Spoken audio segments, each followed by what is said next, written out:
मैं उन भाग्यवान बूढ़ों में से एक हूं जिन्होंने जवाहरलाल नेहरू को कई बार देखा था। वाह।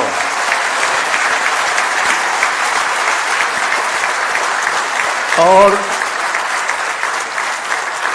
पहली बार देखा था जब मैं शायद 12 बरस का था, और आखिरी बार देखा जो अपने निधन के थोड़े दिन पहले। टॉल्स्टॉय की 50वीं पुण्यतिथि आयोजित थी सप्रू हाउस में, और नेहरू जी उसके मुख्य अतिथि थे। वो कोई 2-3 मिनट लेट आए और आते ही उन्होंने बताया कि वो औरंगाबाद से आ रहे हैं। तो हम लोगों ने सोचा कि अब बुढ़ऊ ये बताएंगे कि औरंगाबाद में क्या हुआ, तो थोड़ी ऊब सी प्रकट हुई।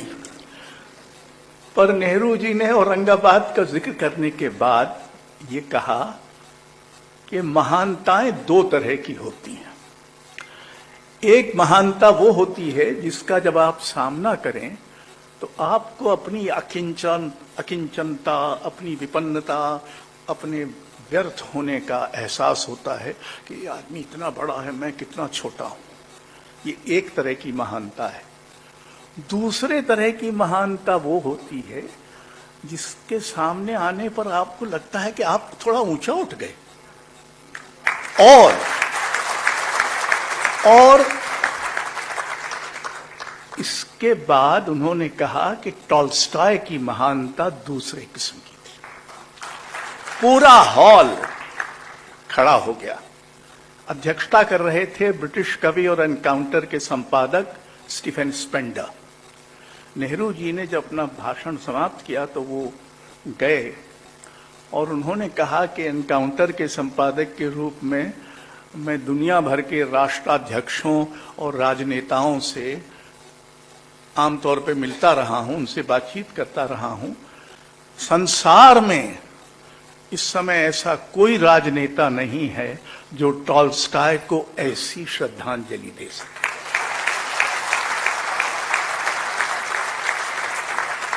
नेहरू जी एक बायोलॉजिकल प्रॉब्लम प्राणी थे। उन्होंने कभी विश्व गुरु होने का दावा नहीं किया, लेकिन उनके विश्व गुरु होने के 2 प्रमाण मैं आपको देता हूं। बोरिस पास्टरनाक, रूसी महान लेखक, डॉक्टर ज़िवागो कुछ लोगों ने पढ़ा होगा, उनको नोबेल पुरस्कार मिला। सोवियत संघ इससे नाराज हुआ। आज रूस के वो यही हैं, तो नाराज हुआ और उसने इजाजत नहीं दी बोरिस पास्टरनाक को स्टॉकहोम जाके नोबेल पुरस्कार प्राप्त करने की, और उनको देश निकाला देने की कार्रवाई शुरू हो गई। इस पर लंदन में एक कमिटी बनी इन डिफेंस ऑफ बोरिस पास्टरनाक, जो स्टीफन स्पेंडर और ऑल्डोस हक्सले ने बनाई, और नेहरू जी से आग्रह किया कि वो उस समिति के अध्यक्ष बने। नेहरू जी राजी हुए। उनसे कहा गया कि आपके संबंध चूंकि रूस से अच्छे हैं तो आप खुर्चियों से बात करें कि एक तो वो पास्टरनाक को स्टॉकहोम जाने दें, और दूसरा उनके जो देश निकाले की कार्रवाई शुरू हो गई है उसको बंद कर दें। जाहिर है नेहरू जी ने ये बात खुर्चियों से की होगी। खुर्चियों ने पहली बात तो नहीं मानी, यानी उनको नोबेल पुरस्कार लेने नहीं जाने दिया, लेकिन दूसरी बात मानी और पास्टरनाक को देश निकाला देने की कार्रवाई बंद हो गई। युगोस्लाविया में एक नया थोड़ा गैर मार्क्सवादी चिंतक हुआ, मिलान जिलास। टीटो जैसा कि अक्सर होता है, जो तानाशाह होते हैं, वो दूसरी राय पसंद नहीं करते और दूसरे को ही गायब कर देते हैं। तो वो भी पसंद नहीं कर रहा था, उनको जेल में डाल दिया गया था। फिर नेहरू से कहा गया और नेहरू ने हस्तक्षेप किया और जिलास को जेल से बाहर कर दिया गया। कोई दावा नहीं किया कि विश्व गुरु हैं, लेकिन विश्व गुरु थे।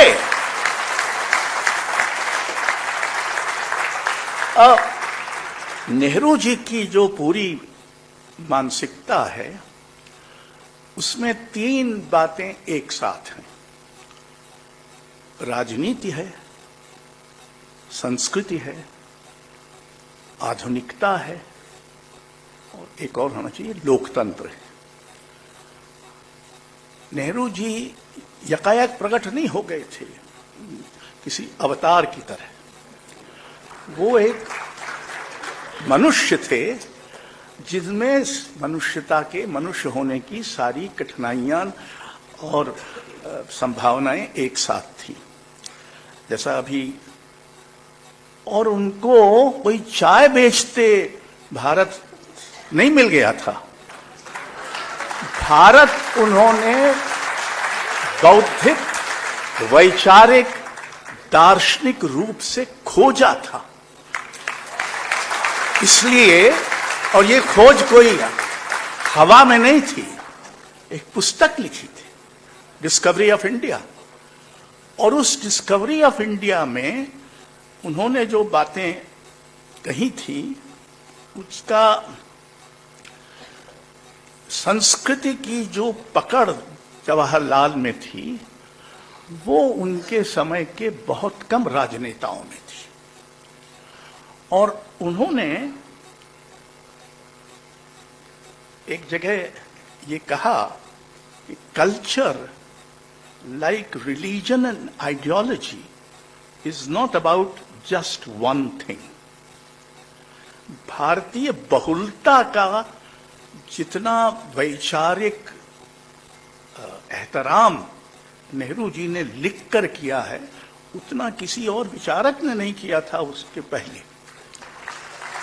उस समय जब नेहरू दृश्य पर थे, पश्चिम में एक बहस हो रही थी, the two cultures, culture of science and culture of arts. Nehru ji ने साइंटिफिक टेम्पर,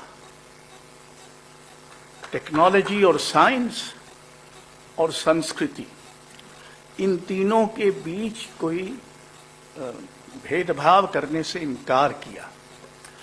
अब देखिए उनके जमाने में जो इंफ्रास्ट्रक्चर, आजकल इंफ्रास्ट्रक्चर का बड़ा यशोगान होता है ना, तरह तरह के चमकती हुई सड़कें और चमकते हुए हवाई अड्डे बन गए हैं जिससे सिर्फ बरसात में जिनकी छत गिर जाती है। और हमने एक ऐसा मंदिर बनाया है जो पहली ही बरसात में चूने लगा, ऐसा रामपथ बनाया है कि उसके पहले बरसात में ही उसमें 20 या 21 स्पॉट होल हो गए। पुल ऐसे बनाते हैं कि हर सप्ताह एक गिर जाता है। ऐसे इंफ्रास्ट्रक्चर के जमाने में याद करें कि जवाहरलाल ने IITs बनाए, एटॉमिक एनर्जी कमीशन बनाया, स्पेस रिसर्च ऑर्गेनाइजेशन बनाया और साथ साथ 3 राष्ट्रीय अकादमियां बनाई, साहित्य, संगीत, नाटक और ललित कला। नेशनल बुक ट्रस्ट बनाया, फिल्म इंस्टीट्यूट बनाया, नेशनल स्कूल ऑफ ड्रामा बनाया। ये सारे एक साथ बने, यानी विज्ञान, संस्कृति, इन दोनों में कोई भेदभाव नहीं किया गया। और वो मैं आपको याद दिलाऊं कि ऑक्टेवियो पाज 20वीं शताब्दी के महान विश्व कवियों में गिने जाते हैं, उनको नोबेल पुरस्कार भी मिला। वो उस समय जब नेहरू यहाँ थे तो राजदूत थे मेक्सिको के। उन्होंने लिखा है, contrary to the anthropologists and the historians who postulate the multiplicity of cultures, Nehru affirmed the unity of thought and the universality of science, art and technology. It is this universality he saw the answer to the antagonism of the historical worlds. तो नेहरू ने जो संस्कृति का नक्शा अपने लिए तैयार किया, उसमें कलाओं की स्वतंत्रता और स्वायत्तता का सम्मान भी शामिल था। वो साहित्य अकादमी के अध्यक्ष थे। उस समय कम्युनिस्टों की धरपकड़ हो रही थी, क्योंकि कम्युनिस्ट तो इसको अधूरी आज़ादी कह रहे थे और वगैरह वगैरह। तो कम्युनिस्ट लोग सत्ता से समरस नहीं थे और सत्ता उनके विरुद्ध थी। महापंडित राहुल सांकृत्यायन, जो कम्युनिस्ट पार्टी के कार्ड होल्डर थे, उनकी पुस्तक साहित्य अकादमी के पुरस्कार के लिए चुनी गई। लेकिन चूंकि वो कम्युनिस्ट थे, इसलिए उनको दिया जाए पुरस्कार कि न दिया जाए, इसका निर्णय अध्यक्ष पर छोड़ दिया गया, यानी जवाहरलाल नेहरू पर। तो जवाहरलाल नेहरू के पास जब वो फाइल गई, तो उस पर उन्होंने लिखा कि अगर जूरी ने गुणवत्ता के आधार पर इस पुस्तक को चुना है, तो इस बात की कोई बाधा नहीं आ सकती कि वो वैचारिक रूप से कहां प्रतिबद्ध है। ये सम्मान था। तो मित्रों, एक और बात, national folk arts dance festival, ये भी नेहरू जी ने शुरू किया था। ये जो रिपब्लिक डे परेड होती थी, उसके साथ साथ एक नेशनल फोक डांस फेस्टिवल होता था, जो नेशनल स्टेडियम में होता था। और मुझे तो इसका अंदाजा नहीं था। जब इंदिरा जी प्रधानमंत्री थी, तो एक समिति बनी जिसमें मैं भी था, कि 2.5-3 करोड़ रुपया उस नेशनल फंड में जमा हो गया है और वो पीएमओ में है, और पीएमओ में किसी को समझ में नहीं आ रहा कि इस पैसे का क्या करें। तो एक समिति बनी थी। लेकिन जो बात है महत्वपूर्ण, वो ये है, शुरुआत की थी नेहरू जी ने। उनको ये एहसास था कि जो लोक जगत है और जो आदिवासी और इस तरह के कलाकार हैं, उनको भी लोकतंत्र में शामिल करना चाहिए। और लोकतंत्र में शामिल करने का क्या अर्थ था कि उनको एक अलग से राष्ट्रीय मंच देना चाहिए। तो मित्रों, जवाहरलाल नेहरू ने जो किया, वो एक आखिरी बात, एक फिर, क्योंकि किस्सा कहानी लोगों को ज्यादा अच्छा लगता है ना, विचार से वैसे भी आजकल अरुचि हो गई है, न कोई विचार करता है न विचार सुनता है। तो आखिरी में आपको एक प्रसंग फिर सुनाता हूं। ये प्रसंग है एमएस सुब्बुलक्ष्मी की संगीत सभा। उन दिनों राष्ट्रीय सुरक्षा कोष की धूम थी। चीन ने हम पर आक्रमण कर दिया था और नेहरू जी के ये आखिरी दिन थे। एक तरह से वो 1-2 बरस बाद ही उनका देहावसान हो गया। तो सुब्बुलक्ष्मी का ये आईफेक्स जो पासी है, इसकी संगीत समारोह, इसमें वो गा रही थी। और सुब्बुलक्ष्मी जो थी, वो बहुत गौरवर्णा थी और तमाम बहुत संपन्न थी, तमाम हीरे जवाहरात फिर लकदक। नेहरू जी आए, चुपचाप सामने एक सीट पर बैठ गए। जब गायन समाप्त हुआ तो आयोजकों ने घोषित किया कि नेहरू जी सुब्बुलक्ष्मी को फूल देकर उनका सम्मान करेंगे। जब तक नेहरू जी उठकर वहां पहुंचे, तब तक सुब्बुलक्ष्मी ने अपने सारे जेवर उतार लिए थे और अपनी अंजलि में ऐसे उनको भेंट कर दिए। नेहरू जी ने कहा, I am only a prime minister, you are the queen of music. तो नेहरू के रूप में एक ऐसा व्यक्तित्व हमारे पास है जिसको हम नेहरू की अवमानना गांधी की अवमानना और संविधान की अवमानना के साथ साथ है। अगर आप एक की अवमानना करेंगे तो दो की भी अवमानना होगी। धन्यवाद।